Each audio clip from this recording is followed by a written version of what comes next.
Hello everyone, I'm Xiaogang. Okay, in this lesson I will mainly demonstrate how we take the dynamic we need to create a new DS server. Create a new copy, we call it requite. Create DS info, requite a 6DS, just call it that.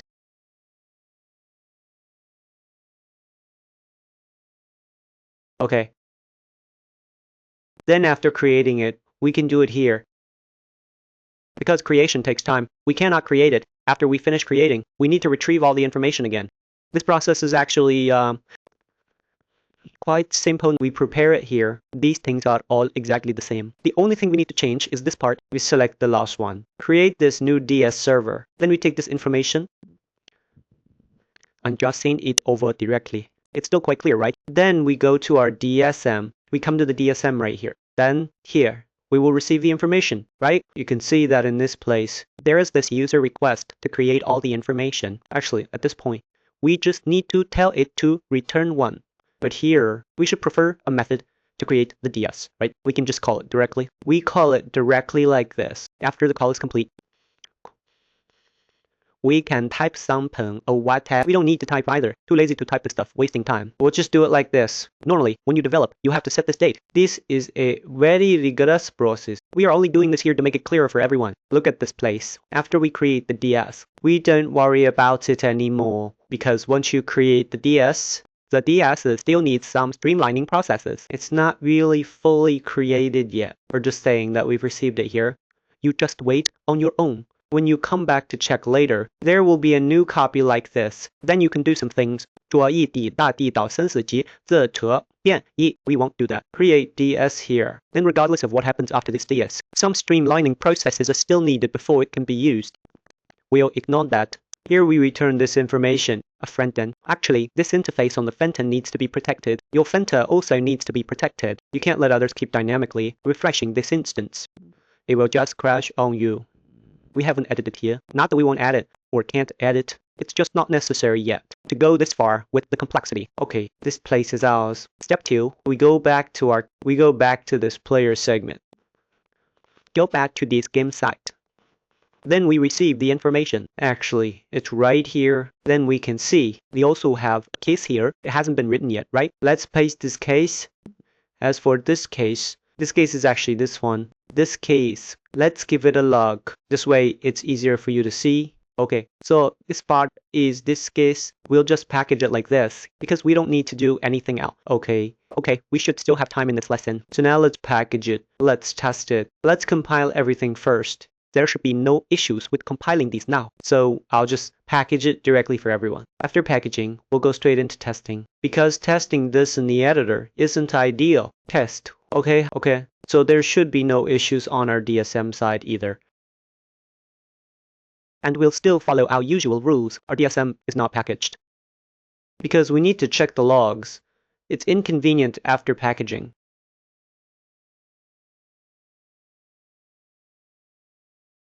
Okay, please wait patiently.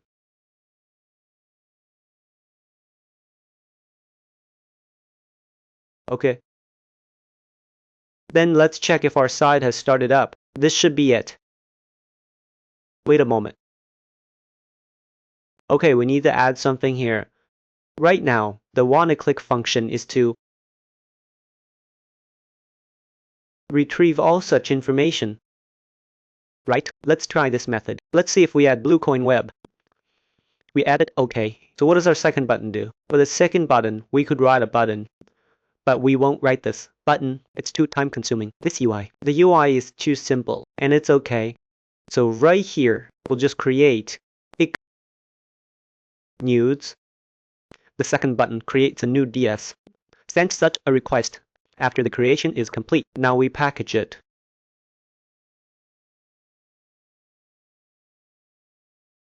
Okay, then when we package it, we still package the client first. Okay, this packaging should be very fast.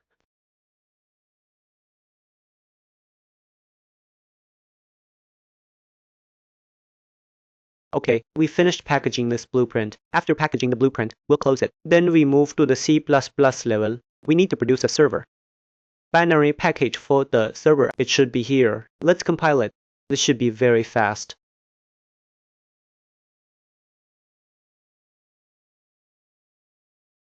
Okay, we've already done it. It has already been compiled for it. Then we can go ahead and flush it out. Flush it out first. Then we take our... You must pay attention. Your game client and game server must be built from the same set of code. That is, when you package, your blueprint in C++ cannot be modified, otherwise you might be rejected from connecting. Of course, you can do some operations, but I suggest you don't. Then we start our DSM, and while everyone is starting it up, we will first go and make a correction to these things in the game. Then first, let's paste this Windows over. Let's replace this part here, because we changed the blueprint. After we change the blueprint like this, let's copy the server again. Copy the server once. It should be placed here. Placed here. Should be here. Let's delete this to avoid confusion. So we'll just delete it here. Then let's paste a new one over. Okay, so this is fine. Then first of all, let's take a look. Okay, let's start it up first. Okay, then we'll directly start a DS here. Let's check if it's working properly. Hey, see? It's working. Then look at our side. It's working, right? Of course, we can start another one, but it doesn't seem necessary. Then here, we'll mainly focus on our client. Play with our game client. Then here, starting it this way is fine. Okay, let's press 1 first. Right. We press 1. That's fine. Then we press 2.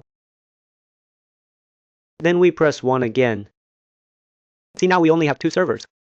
So actually now we open another one. Open another one. We can even check how many players are on the DS server. That's all fine.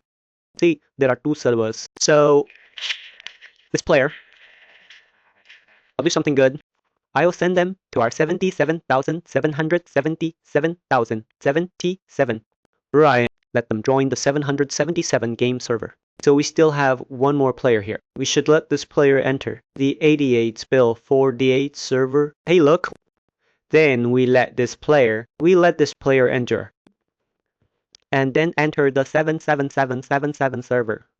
We can see, but here, we'll enter first. Let's still pretend that we don't know our current port.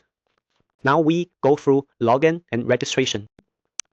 And then get our DS information. Hey, now there are 2 servers. We can even know how many players are on this server. This is all fine. Just drag and fill it in.